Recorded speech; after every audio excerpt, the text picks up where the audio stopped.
texto de hoje nos chama a atenção. Como a gente consegue compreender esses dias que nós estamos vivendo. O texto de hoje, de Marcos, Jesus então ele introduz aí um novo diálogo, uma nova lição ensinada aos apóstolos. E essa nova lição ela precisa também ser ensinada a cada um de nós. Quando nós pensamos na ideia de servirmos no reino de Deus, o que nos chama a atenção? O que é servir no reino de Deus? O que é nós estarmos a serviço de Deus? Parece que para muitos é só evangelizar, é pregar, é cantar, é estar aqui à frente. Serviço no reino de Deus, ele vai muito mais além do que isso. O Evangelho de Marcos é uma passagem rápida, é um texto rápido, um texto curto, mas Jesus Cristo, naquela oportunidade, ele trouxe muitas lições para os seus apóstolos. E nós estamos numa sequência de lições práticas para que os apóstolos pudessem compreender a respeito daquilo que eles precisariam estar vivendo quando Jesus Cristo não estivesse com eles. O texto nos chama a atenção, versículo 38, da seguinte maneira: disse-lhe João, mestre, vimos um homem que em teu nome expulsa demônios. Ele o proibimos porque não nos seguia. E nós lhe proibimos porque não nos seguia. Irmãos, vamos imaginar que em nossos dias, uma religião, ela defende que somente nela há a salvação. Marcos 9, 38. Estou na sequência de Marcos. Então nós estamos em Marcos 9, capítulo 38, nós vamos até o versículo 41. Amém? Joia. Eu estou aqui só com uma meia dúzia de pessoas, mas eles não estão aqui conseguindo me alcançar, tá? Você que está nos assistindo. Uma meia dúzia de 3 ou 4, multiplicando aí pelos poucos mais, e a gente chega aí a um número quase que preciso. Mas voltando então, vamos imaginar uma igreja ou uma religião que defenda que somente nela há salvação. Somente para os seus membros e fiéis existe salvação. E olha, nós sabemos que existem diversas religiões no mundo que defendem este pensamento. São chamadas as religiões absolutistas. Fora dela não há salvação. É aquela religião que prega que a salvação está para quem pertence àquela determinada denominação. Quando a gente usa a expressão religião, estamos obviamente falando de denominação, não estamos entrando no mérito dos termos teológicos e sociais a respeito desses grupos religiosos. O mundo, na verdade, religioso, ele esqueceu que Deus nos entregou a Bíblia para compreendermos a sua vontade e conhecermos o caminho da salvação. O que nós temos na nossa sociedade, diversos grupos religiosos que criam um próprio conceito religioso fora da Bíblia, aquilo que nós chamamos de dogmas. Eles criam práticas religiosas que colocam essas práticas acima da palavra de Deus, entendendo que essas práticas são para interpretarem a Bíblia. Essa é a grande verdade. E há uma outra expressão que vai dar o nome disso a legalismo. porque a pessoa se coloca acima da lei. Quando ela se coloca abaixo da lei, ela, na verdade, ela está negligenciando a palavra de Deus. Nós, cristãos, precisamos pautar a nossa vida nem acima, nem abaixo, mas na palavra de Deus. Há uma expressão no meio evangélico, muitas das vezes nós oramos e falamos que queremos estar no centro da palavra de Deus, como se a palavra de Deus tivesse direita ou à esquerda. A palavra de Deus, ela é única. Há uma verdade só, nem é para a direita, nem é para a esquerda, nem no centro. Ela é única. Nós precisamos viver a nossa vida na palavra de Deus. E o que estava acontecendo aqui no texto, na verdade, era um problema de religiosidade. Só fazia a vontade de Deus, ou só servia ao Senhor quem fazia parte do grupo dos 12, ou da comunidade de discípulos. Então, João, dentro do seu entendimento, proibiu aquele homem de estar falando em nome de Jesus, ou fazendo qualquer coisa, expulsando o demônio em nome de Jesus, porque ele não andava com os 12, não fazia parte do time, não fazia parte do grupo, não fazia parte da escola de discípulos, como nós víamos lá no Velho Testamento. E isto, então Jesus Cristo falou, opa, peraí, nós estamos aqui com alguma dificuldade ou há uma incompreensão daquilo que eu estou ensinando a vocês. E é isso que nós olhamos para o mundo de hoje, da religiosidade. Eu quero compartilhar aqui algumas coisas sobre isso, porque traz tanta luzinha, há tanto alerta, há tanta coisa que nós precisamos refletir sobre esse aspecto da religiosidade em nossa sociedade, que às vezes também traz confusão. O apóstolo Pedro, lá no capítulo 1 da segunda carta, versículo 20 a 21, o apóstolo Pedro ele destaca o valor das escrituras como base da vida cristã.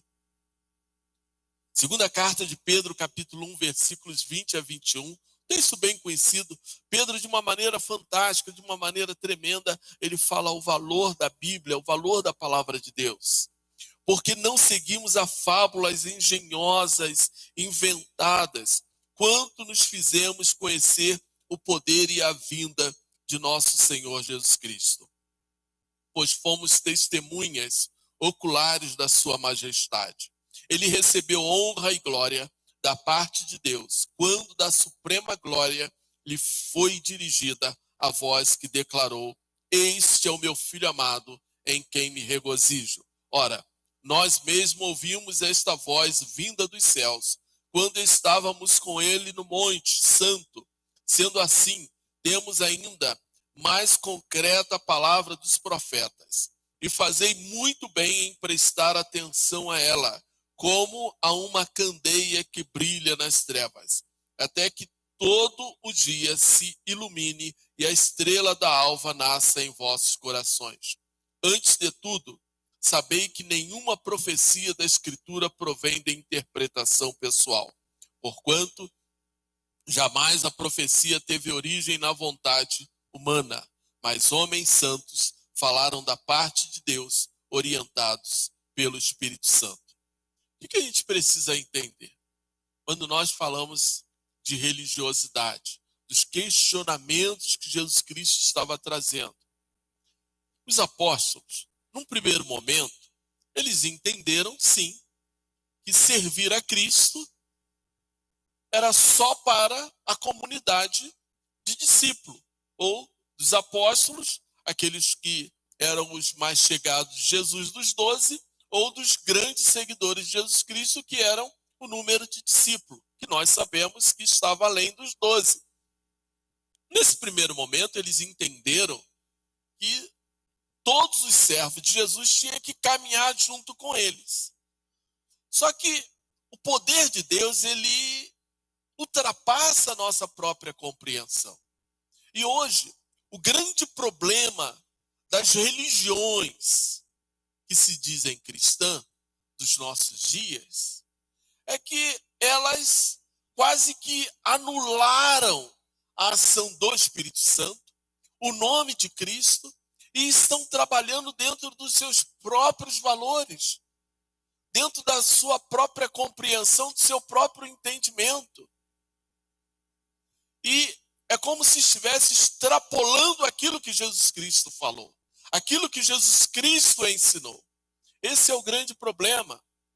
E é por isso que quando nós chegamos lá no livro de Atos, nós encontramos alguém também fazendo a mesma coisa em nome de Jesus, e ele é repreendido pelo próprio inimigo, pelo próprio demônio que ele ali estava tentando expulsar. E nós encontramos e entendemos desta maneira que também nem todos que falam em nome de Jesus, eles também estão representando ao Senhor Jesus Cristo. Porque tanto para nós fazermos parte de uma igreja cristã, como também para nós usarmos o nome de Jesus Cristo, nós precisamos viver segundo a palavra de Deus. É por isso que o apóstolo Pedro, então, ele escrevendo na sua carta, ele menciona que não seguimos a fábulas engenhosas e inventadas quando nos fizemos conhecer o poder e a vinda do nosso Senhor Jesus Cristo. Ou seja, a pregação do apóstolo não era uma pregação fabricada ou manipulada. O que hoje nós estamos vivendo no aspecto da religiosidade é que se usa o nome de Jesus Cristo com o seu bel prazer, com seus próprios interesses, suas próprias ganâncias, como diz o apóstolo Paulo.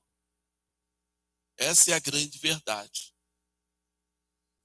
A nossa sociedade, ela tem deturpado tanto o nome de Jesus, tem distorcido tanto a palavra de Deus, que já se afastou a quilômetros da verdade bíblica. É por isso que vivemos uma comunidade, uma sociedade onde se pode tantas coisas em nome de Jesus Cristo. Onde se faz tantas coisas em nome de Jesus Cristo, achando que estamos vivendo ali a verdade. O apóstolo Paulo, na sua segunda carta, escrita a Timóteo, capítulo 3, dos versículos 10 ao versículo 17, Paulo defende o que é ser um verdadeiro discípulo. Lembrando que nós estamos falando que os verdadeiros discípulos de Deus vivem a serviço do reino. Paulo, então, ele nos fala lá na segunda carta a Timóteo, capítulo 3, versículos 10 a 17. Tu, porém, tens seguido atentamente minha teologia, procedimento, propósitos, fé, paciência, amor, perseverança, observando minhas perseguições e aflições que sofria em Antioquia, Icônio e Listra. Quantas perseguições suportei, contudo de todas o Senhor me livrou. De fato, todas as pessoas que almejam viver piedosamente em Cristo Jesus serão perseguidos. Todavia, os perversos e impostores andarão de mal a pior, enganando e sendo enganados. Tu, no entanto, permanece no ensino que recebeste e sobre o qual tens plena convicção, sabendo perfeitamente de quem o tem aprendido. Porque desde a infância sabe as sagradas letras, que tem o poder de fazer de sábio para a salvação por intermédio da fé em Cristo Jesus. Toda a Escritura é inspirada por Deus e proveitosa para ministrar a verdade, para repreender o mal, para corrigir os erros e para ensinar a maneira certa de viver, a fim de que todo homem de Deus tenha capacidade e pleno preparo para a realização todas as boas ações. O questionamento, então, dos apóstolos era que um homem que não fazia parte do time estava expulsando demônios em nome de Jesus. Obviamente que naquele primeiro momento os apóstolos estavam errados. Agora, nos dias de hoje, quando muitas pessoas também elas dizem que estão fazendo a obra de Deus em nome de Jesus Cristo e faz de uma maneira errada, será que elas estão certas simplesmente porque estão fazendo em nome de Jesus? Será que tudo que nós fazemos em nome de Jesus está certo? Só porque eu vou usar no final da frase em nome de Jesus, eu estou certo? São essas perguntas que nós precisamos pensar. E muitas das vezes nós vamos ouvir a expressão Deus é um só. Não tem problema não, Deus é um só. Às vezes no nosso contexto religioso, quando somos convidados a dar uma palavra em algum local diferente da igreja, aí alguém fala assim, o pastor fulano vai estar trazendo uma palavra. É muito bom porque Deus é um só. Por vezes eu ouço isso. O que nós precisamos entender dentro desta prática? Deus é um só, com certeza. Não importa as religiões, mas o caminho da salvação também é um só. É por meio de Cristo Jesus, sem o qual ninguém verá o Senhor. Deus é um só. Todos estarão diante do Senhor. Uns serão banidos para a esquerda, outros serão convidados para a direita, para entrar na casa do Pai.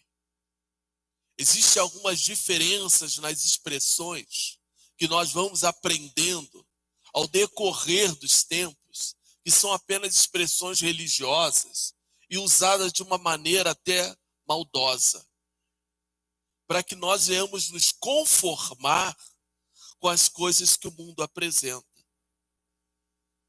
É claro que nos nossos dias, nem todos que falam em nome de Jesus são verdadeiramente cristãos e verdadeiramente servos de Deus a serviço do reino. Essa é a grande verdade. Porque há muitos que estão usando o nome de Jesus para alcançar coisas dos seus interesses. Esta semana eu ouvia que foi negado um visto a um pastor de uma denominação, a um visto para entrada num outro país, visto de passaporte para entrada num outro país, porque ele era um pastor de uma igreja. Simplesmente porque não há credibilidade na autoridade religiosa. Porque, infelizmente, autoridades, líderes religiosos têm usado o nome de Jesus Cristo de uma maneira errada. Irmãos, precisamos aprender que não somos os senhores da verdade. Essa é a grande deixa. Não somos os senhores da verdade. Isso aí é óbvio. Quando João apresenta esta situação para Jesus Cristo, o que nós vamos olhar para os nossos dias, trazendo a luz aos nossos dias, não é porque nós somos batistas que nós temos a verdade. E não é porque uma igreja tem o nome de batista ou que pertence à Convenção Batista Brasileira que aquela igreja está completamente dentro da verdade. Eu reconheço isso. Deveríamos caminhar dentro da palavra de Deus.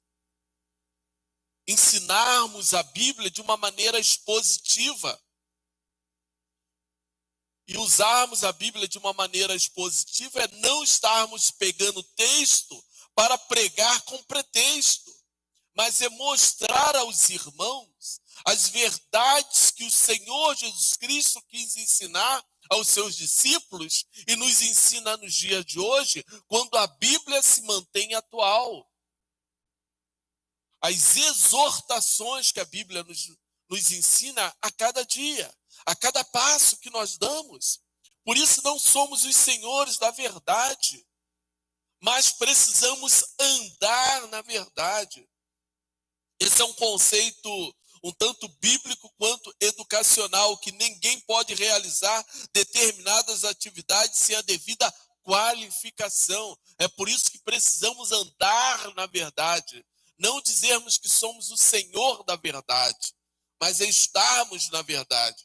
Algumas pessoas que seguem a Jesus, elas também querem impor a religiosidade ou impor conceitos. Para ser cristão é preciso ser parte da igreja do Senhor. E olha, é por isso que Mateus capítulo 11 nos diz que muitos serão chamados, mas poucos os escolhidos. Precisamos entender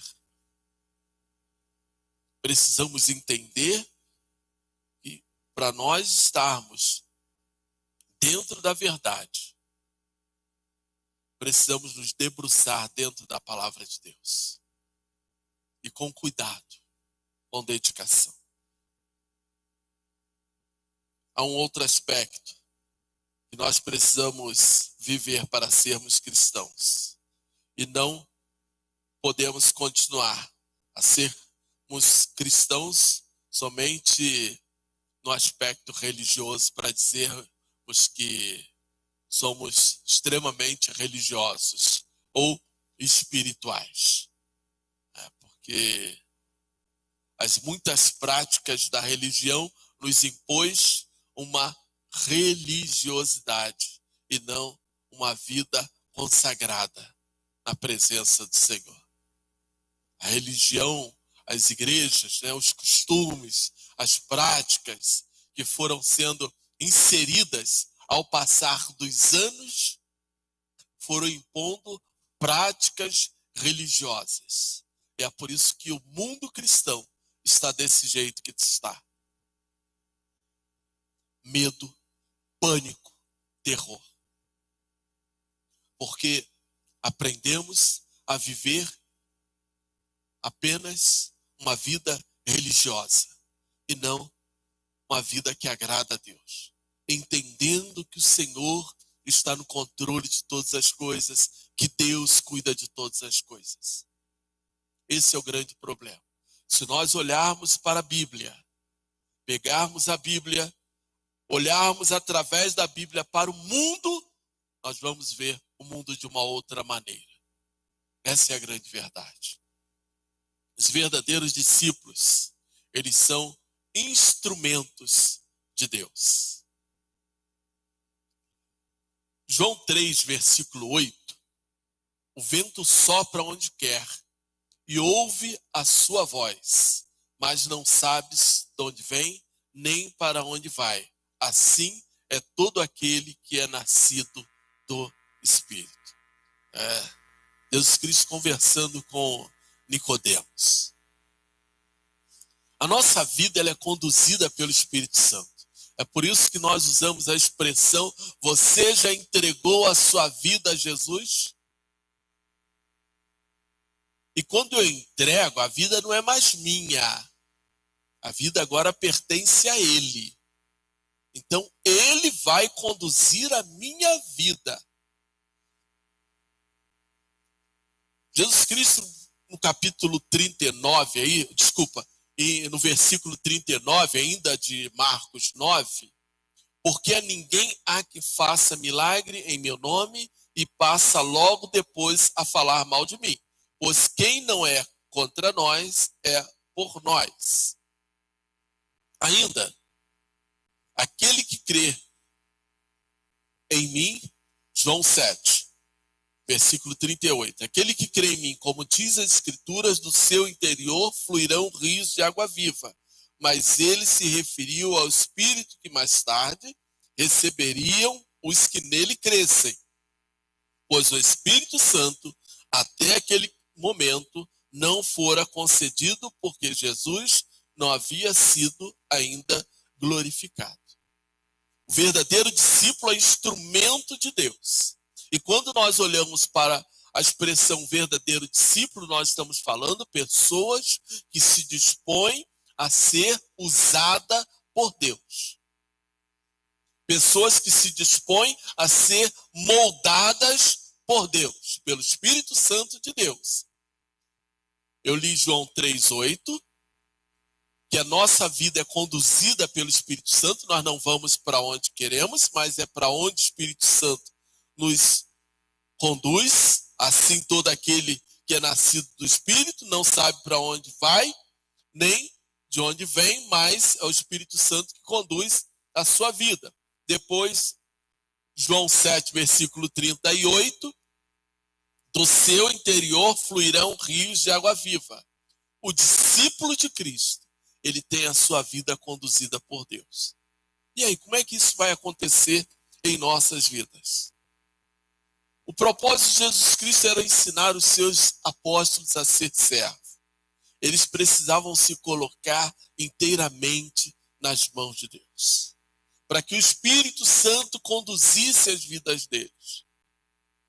Nós estamos há alguns anos, 2000 anos, desde que essas palavras foram ditas. Hoje nós temos uma Bíblia e eu preciso crer que a minha Bíblia é confiável, que a minha Bíblia é a palavra de Deus. E que quando eu busco aqui respostas para as minhas necessidades humanas, dentro da Bíblia, é o Espírito Santo que vai estar me dando a compreensão para que eu possa estar tomando decisões. As minhas decisões, elas precisam estar à luz da palavra de Deus. Eu vou acertar em todas? Não vou. Porque ainda assim eu vou precisar de conselho. Eu vou precisar de orientação. Porque Deus pode usar uma outra pessoa, pode usar o pastor, pode usar o irmão da igreja para me orientar na minha decisão. Até mesmo o pastor precisa se aconselhar com outro colega. Precisa buscar alguma orientação por fora, porque senão o pastor passa a tomar decisões tão pessoais que deixam de ser uma decisão dirigida por Deus. Porque há uma tendência muito grande de nós nos tornarmos cada vez mais humanos. É por isso que nós precisamos a todo tempo da direção de Deus. E por que tantos nos nossos dias só tomam decisões pensando em si próprio, decisões egoístas? É porque não se deixam serem conduzidos pela palavra de Deus, não se colocam nas mãos do Senhor. Essa é a grande verdade. Não são sensíveis à voz do Espírito Santo. E é por isso que tomamos tantas decisões tão pessoais, decisões egoístas, decisões onde Deus não é o Senhor e nem mesmo Ele está ali acompanhando aquela nossa decisão. É a grande verdade dos dias que nós estamos vivendo. É por isso que o verdadeiro discípulo, ele é instrumento de Deus. Jesus Cristo, quando traz luz sobre aquilo que estava acontecendo, aquilo que aquele homem estava fazendo, é porque ele estava mostrando, aquele homem lá, ele não está ali pela carne, na vontade da carne, mas ele está sendo usado por Deus. E aquilo ali era mais uma lição para os seus discípulos. Porque Deus não somente estaria usando os 12, mas outros seriam usados na obra do Senhor. E olha que nós vamos observar os apóstolos tropeçando nessa situação quando chegamos lá no Novo Testamento. Há um questionamento da obra que o apóstolo Paulo estava fazendo. Há um questionamento da obra que outros, ainda que estivessem junto com os discípulos, estavam fazendo. Pedro precisou ir fiscalizar o trabalho de outros evangelistas, de outros que Deus estava usando. Isso aí foi um problema ainda que levou nas igrejas. Irmão, se um irmão chegar para mim, ô pastor, eu comecei um trabalho, lá os irmãos lá atrás, lá na Rua das Almas, né? Santa Cruz, né? Lá na Santa Cruz. Eu vou questionar, que Deus abençoe, eu vou lá para estar com os irmãos, para ajudar os irmãos. O irmão começou um trabalho há algum tempo lá na barragem. Fui lá para estar junto com os irmãos. E olha que a gente já tem um monte de trabalho para fazer. Aí era todo sábado nós íamos lá, antes da pandemia. Todo sábado nós saíamos daqui, íamos lá. Alguns irmãos nos acompanharam. Íamos fazer todo sábado à tarde, estávamos lá na barragem para estar com os irmãos. E tinha um grupo, tem ainda um grupo lá, mas começou a aparecer outras situações, veio a pandemia, aí depois vem o trabalho, e aí começa então os empecilhos a aparecer, mas os irmãos estão lá. É Deus fazendo. Não, meu irmão, em nome da igreja você não vai começar esse trabalho, não, de maneira alguma. Se a igreja se não passou em assembleia, se a igreja não autorizou, não pode. É isso que nós temos que entender, irmãos. Se eu não me coloco para ser instrumento de Deus, como é que vai ficar? Os irmãos me procuraram para começar o trabalho lá no Mandu. Vamos lá, começa lá a fazer. A gente vai se ajeitando aqui, de vez em quando nós vamos estar lá com os irmãos. E Deus deu fruto. É dessa maneira. Mas não é porque, mas não teve autorização da Assembleia, não teve autorização da igreja, não pode. Tem que ficar esperando abrir a porta, tem que ficar esperando isso. Irmãos, hoje eu estava pensando sobre a questão nossa evangelística. Irmãos, nós nos capacitamos tanto, capacitando, mas não há uma ação prática. Quantos já vieram até a mim e perguntaram, pastor, eu posso começar? Vai e começa. Mas o problema nosso é porque nós nos esbarramos na ação prática. Deus quer nos usar, mas precisamos permitir que sejamos instrumento de Deus onde nós estivermos. Essa história de um jovem que numa faculdade, ele decidiu começar um grupo de oração porque ele estava vendo algumas coisas terríveis acontecer ali naquela faculdade. Aí ele então procurou o pastor da sua igreja para perguntar se ele podia começar aquele trabalho em nome da igreja. O pastor reuniu um grupo para ir lá ajudar aquele jovem e virou uma igreja. A gente precisa perceber e não impedir aquilo que Deus está fazendo. E olha, entenda uma coisa. Quando você vê Deus fazendo, vai lá para estar junto, porque você vai ser abençoado. Não impeça. Não impeça. Nosso texto a seguir, ele vai falar, não sejais pedra de tropeço. A gente precisa aprender com isso. A gente caminhando aí, os verdadeiros discípulos, eles pregam o evangelho verdadeiro. Porque qualquer que vos der a beber um copo de água em meu nome, porque sois de Cristo, em verdade vos digo, que de modo algum perderá a sua recompensa. Olha, existem milhares de pessoas que estão no mundo com sede. Dar um copo de água é dar a palavra de Deus. É alimentar, é matar a sede daquele que está sedento. E olha, nós estamos falando, por isso que a palavra de Deus, ela precisa ser pregada. Paulo fala a Timóteo, toda a escritura ela é apta para ensinar. Nós precisamos entender que os verdadeiros discípulos pregam o evangelho verdadeiro. A palavra discípulo, ela aparece inúmeras vezes na Bíblia. Ela indica que os seguidores de Jesus, mas ela sempre está ligada na Bíblia aos cristãos. O termo, ele então nos ensina que um seguidor ou um discípulo, ele segue, não somente anda atrás, mas ele ensina aquilo que o seu mestre está ensinando. Então ele caminha atrás do seu mestre, pisa nas pisaduras do seu mestre, ele ensina aquilo que o seu mestre ensinou. Esse é um discípulo.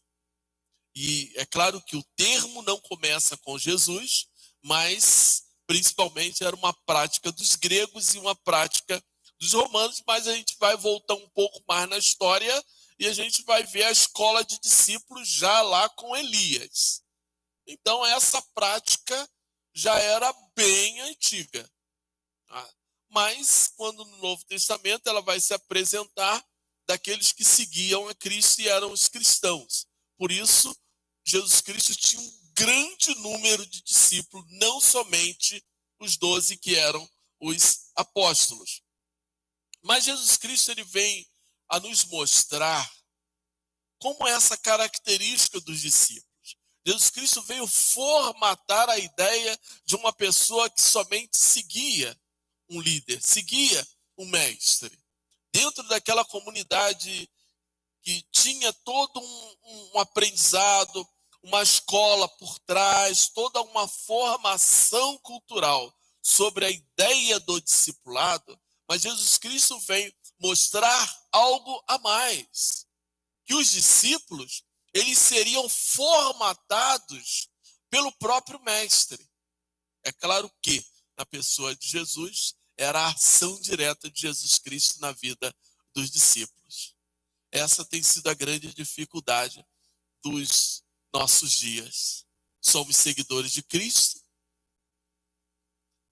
precisamos viver e ser um discípulo de Cristo, mas nós não nos permitimos ser formatados pelo nosso mestre. Esse é o grande problema dos nossos dias. Não temos a Bíblia como verdade em muitas situações. Escolhemos aquilo que nos agrada e o que não agrada a gente vai jogando de lado. Aculturamos um montão de textos que entram em confronto com aquilo que nós estamos vivendo. Há uma permissão e a igreja vai abrindo espaço para um monte de permissões que não são mais bíblicas. Vão se contextualizando um monte de situações que vão fugindo do padrão da palavra de Deus. Então, já não se vive nem o legalismo e nem o bíblico. Aí eles então estão abaixo da palavra de Deus. Eles andam tão lá embaixo que sai daquilo que é bíblico. Porque o legalismo era o que os fariseus viviam. Por isso eles são chamados legalistas. Porque eles se colocavam acima da lei. Criavam um monte de práticas para tentarem cumprir a lei. E nem assim conseguiam cumprir a lei. Por isso eles foram chamados de fariseu. O termo religioso do grupo era fariseu e virou um termo pejorativo. Quando nós nos colocamos abaixo da palavra de Deus, aí então estamos sendo inferiores àquilo que Deus falou, porque achamos que não serve. E não estamos colocando acima, estamos nos colocando abaixo. Essa é a grande verdade. É por isso que a gente vê tanta coisa, tanta novidade surgindo na nossa sociedade. Aí o povo se permite um monte de coisas que são contrárias à palavra de Deus.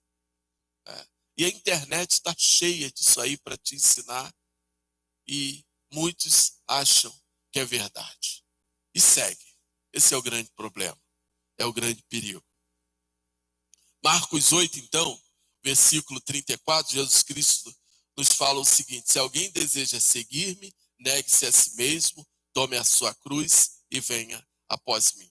O verdadeiro discípulo nega a si mesmo, carrega as suas próprias lutas e segue a palavra do seu mestre. Os verdadeiros discípulos de Deus, que vivem a serviço do reino, eles estão dispostos a não ser os senhores das suas vidas, mas deixar Deus ser o Senhor da sua vida. Um verdadeiro discípulo, ele precisa ser instrumento de Deus onde ele estiver. E ele precisa estar disposto a pregar o evangelho da verdade. Não é um livro escrito por alguém que faça você olhar para a Bíblia, mas ele olha para a Bíblia para poder olhar o mundo. Se alguém deseja seguir-me, negue a si mesmo. Tome a sua cruz e venha após mim. Nós precisamos aprender a negar a nós mesmos. Não adianta nós questionarmos quem está fazendo a obra de Deus. Não nos cabe isso. Se a pessoa entende que ela está fazendo a obra do Senhor, deixa ela. Se você olhar e ver que tem alguma coisa errada, se você tem a oportunidade de falar com ele, você fale. Se não, deixe ele seguir, porque Deus vai trazer ele de volta para o caminho. É isso que nós precisamos aprender. Tá? Agora, eu particularmente entendo e tenho plenamente convicção daquilo que, do caminho que eu estou seguindo. Não sou melhor nem pior do que ninguém, mas estou disposto a aprender com o Senhor o caminho que eu devo seguir. Que Deus abençoe a sua vida, que Deus o abençoe com a sua graça e as suas misericórdias. Amém?